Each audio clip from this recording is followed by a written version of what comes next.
वाक़या लिखा है कि एक मरतबा हजरत काजी हमीदुद्दीन नागौरी रज़ी अल्लाह तआला अन्हु, उससे पहले मैं आपको क्या हो गया था वो बता दूं, जिनका आज उर्स है हजरत ख्वाजा उस्मान हारूनी रज़ी अल्लाह तआला अन्हु, ख्वाजा मोइनुद्दीन चिश्ती अजमेरी के पीरो मुर्शिद अलैहि रहमतुल्लाह व रिज़वान। जो बादशाह वक्त था वो सिमा का मुनकिर था और वो सिलसिले आलिया सोहरवर्दिया से वाबिस्त था।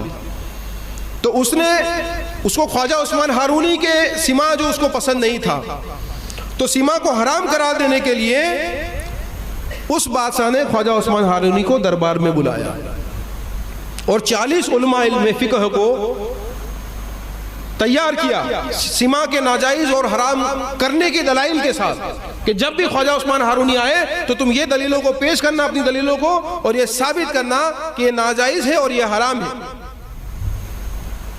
ताकि हम उन पर फतवा लगा सके, उन्हें रोक सके। हजरत ख्वाजा उस्मान हारूनी रज़ी अल्लाह तआला अन्हु दरबार में तशरीफ़ लाए बादशाह के। जब बादशाह के दरबार में तशरीफ़ लाए तो काफ़ी जलाल में थे, उनके चेहरे पे जलाल था। उन्होंने कहा कि सिमा हमारे पीरों की सुन्नत है, कौन है जो हमें उसे रोक दे। इतने में वो 40 जो फुकाहा थे, उलमा थे, उनको बादशाह ने कहा कि आप दलील पेश करो। जब वो दलील पेश करने की शुरू करने जा रहे थे, हजरत ख्वाजा उस्मान हारूनी रज़ी अल्लाह तआला की एक नज़र उन पर पड़ी।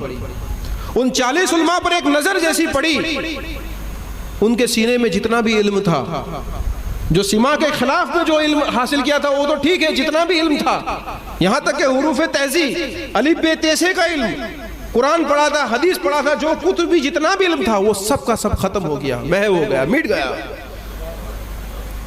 एक नजर से। अब उधर से बादशाह हुजरे में से आवाज दे रहा है कि दलील पेश करो, दलील पेश करो। लेकिन क्या दलील पेश करें? अगर कुछ हो सीने में तो कुछ जबान में आए ना, सीना तो खाली हो गया। आखिर वो समझ गए 40 कि भाई हमारी ये हाल हुआ है, ये ख्वाजा उस्मान हारूनी, ये इनका जो गजब, जबकि बुखारी शरीफ की हदीस कुदसी है कि जिसने मेरे वली की दुश्मनी की उसके साथ मैं ऐलान जंग करता हूं। जो मेरे दोस्त के साथ दुश्मनी करता है, मैं उसके साथ क्या करता हूं? ऐलान जंग करता हूं। यानी अल्लाह के वली के साथ दुश्मनी करना, उससे अदावत करना, किसी चीज में उसके कौल और फेल को हराम करार देकर उनको दीशा दिखाने की कोशिश करना, उनकी बेहुरमती करना, ये सारी चीज बाई से दुश्मनी है। और अगर वली की दुश्मनी की तो अल्लाह के गजब का इंतजार करो, अल्लाह के अजाब का इंतजार करो। यानी समा को हराम करा देने में, क्योंकि इतने सारे औलिया किराम बुजुर्गान दीन ने उसे सुना है, अब तुम उसको मुतलक हराम करार दोगे तो इन औलिया किराम और पीरान उज़्ज़ाम पर जो अगर इस तरीके का आएगा तो वो तुम्हारे लिए गजब का भी सबब बन सकता है। आखिर में वो उलमा गिड़गिड़ाने लगे और हजरत के कदमों में जाके गिरे, रोने लगे, हुजूर हमने पूरी जिंदगी में बड़ी मेहनत से, मशक्कत से इल्म हासिल किया है, हमसे गलती हो गई, आप हम पर नजर इनायत फरमाए, करम फरमाए। जब उनको रोते हुए देखा, आपकी रहमत जोश में आई और आपने अल्लाह की बारगाह में दुआ की, जो इल्म मिट गया था वो इल्म वापिस आ गया उनके सीनों में, और उसके साथ साथ इल्म लदुन्नी, इल्म मारिफत से भी उनके सीनों को आपने माला माल फरमाया। वो 40 उलमा 40 औलिया हो गए। और उस वक्त आपने ये वसीयत और ये पेशन गोई फरमाई थी कि सिमा की मुखालिफ सोहरवर्दियों की तरफ से हुई है, उन्होंने मुखालिफत सबसे पहले की है। अब सिमा को अद सरे नो सिलसिले सोहरवर्दिया का ही एक मेरा दोस्त उसको जारी करेगा। और ऐसा ही हुआ। हजरत शहाबुद्दीन सोहरवर्दी रज़ी अल्लाह के खलीफा हजरत काजी हमीदुद्दीन नागौरी रज़ी अल्लाह, काजी हमीदुद्दीन नागौरी हजरत ख्वाजा कुतुबुद्दीन बख्तियार चिश्ती जानसीन ख्वाजा मोइनुद्दीन चिश्ती अजमेरी के बहुत ही करीबी दोस्त थे। करीबी ऐसे दोस्त कि उनकी बिस्मिल्लाह की रस्म ख्वाजा कुतुबुद्दीन बख्तियार काकी अवस में पैदा हुए थे। समरकंद और चीन की जो बॉर्डर है, कस्बा अवस में आप पैदा हुए थे।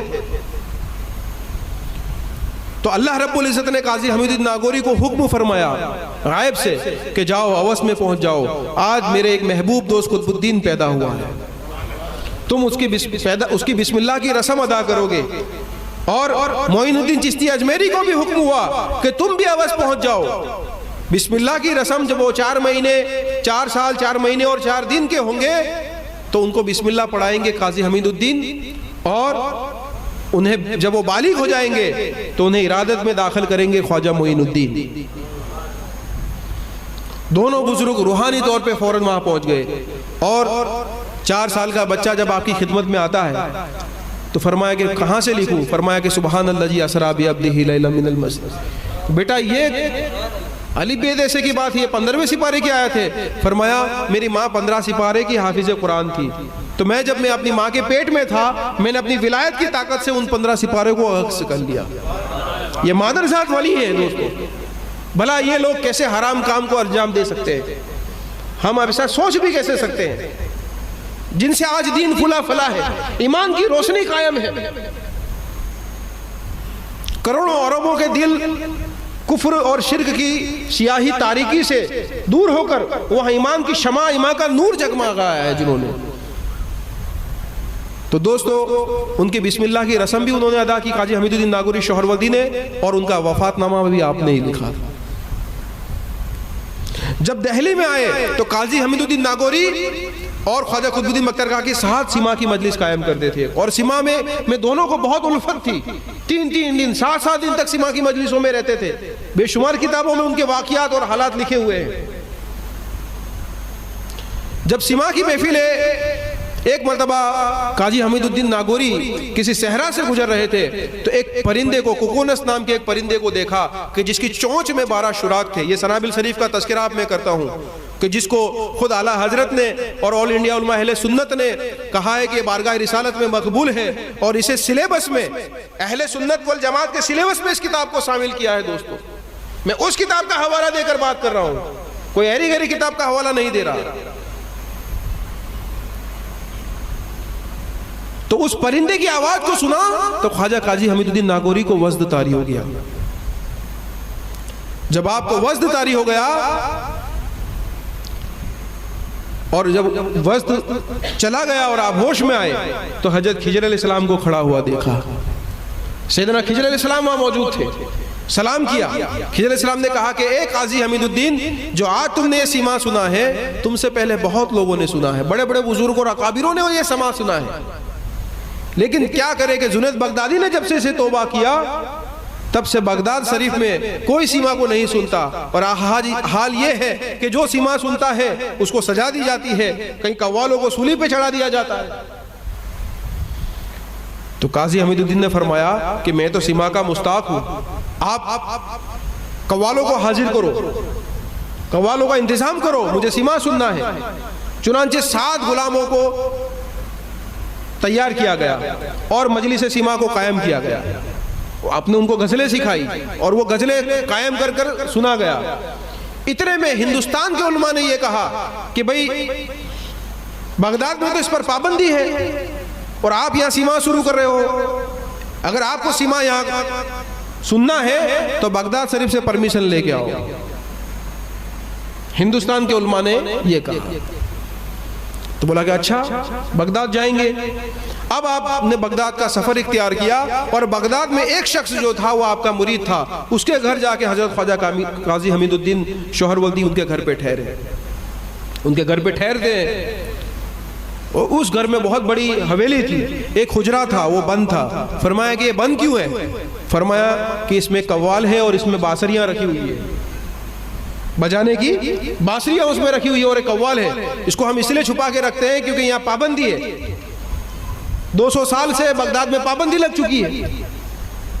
अब एक्चुअली जुनैद बगदादी ने तो सीमा के मुबाह होने के लिए फतवा दिया है, जायज होने के लिए फतवा दिया है, लेकिन उन्होंने समा तर्क इसलिए कर दिया था क्योंकि आपने फरमाया कि उसके लिए मकान और वो लोग जो उनके साथ मजलिस में बैठे थे सीमा में वो इंतकाल कर गए, वो सोहबत याफ्ता लोग न रहे,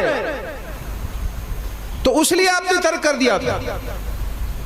आपने फरमाया इसीलिए फरमाया था कि भाई जुनैद ने तो सीमा के जायज होने के लिए फतवा दिया है। अब उन्होंने फिर बाद में छोड़ दिया तो उनका तर्क करना उसके नाजायज या हराम होने की दलील नहीं है।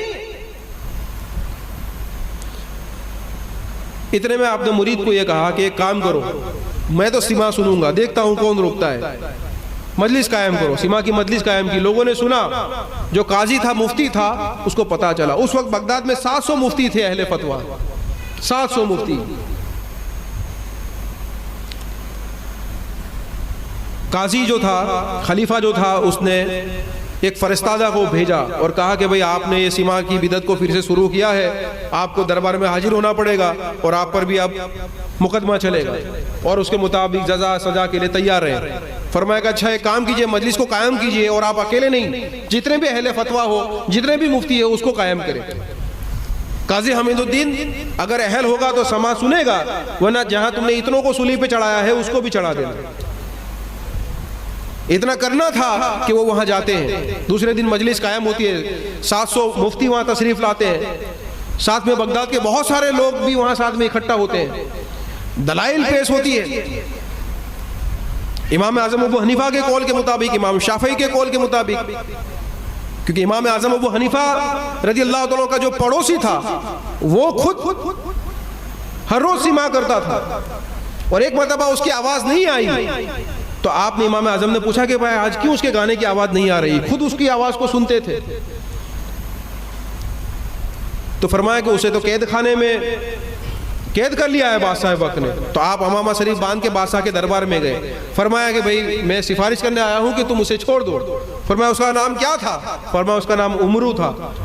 बादशाह ने कहा भाई जितने भी कैदियों के नाम उमरू है सबको छोड़ दो।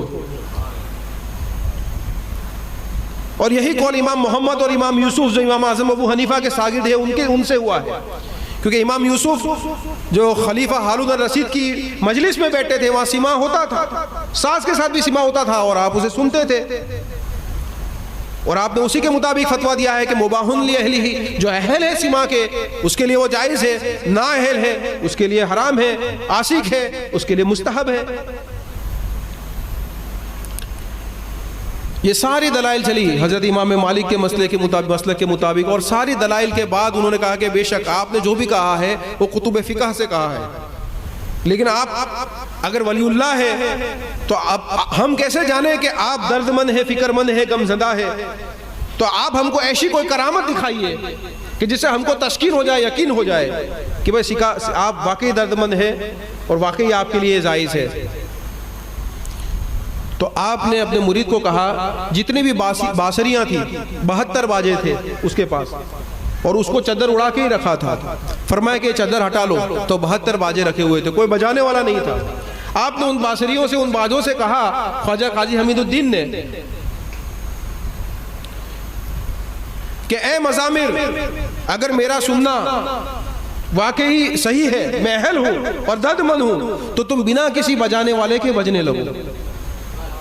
इतना कहना ही था कि वो 72 बाजों में से आवाजें आने लगी, वो इस अंदाज से बजने लगे और ऐसी सुरीली आवाज उसमें से नगमात जारी होने लगे कि जितने भी मुफ्ती थे, अहले फतवा थे और जितने भी मजलिस में थे वो सब तमाम पर रक्स तारी हो गया, वजदाना कैफियत तारी हो गई, तमाम वजद में मुब्तला हो गए।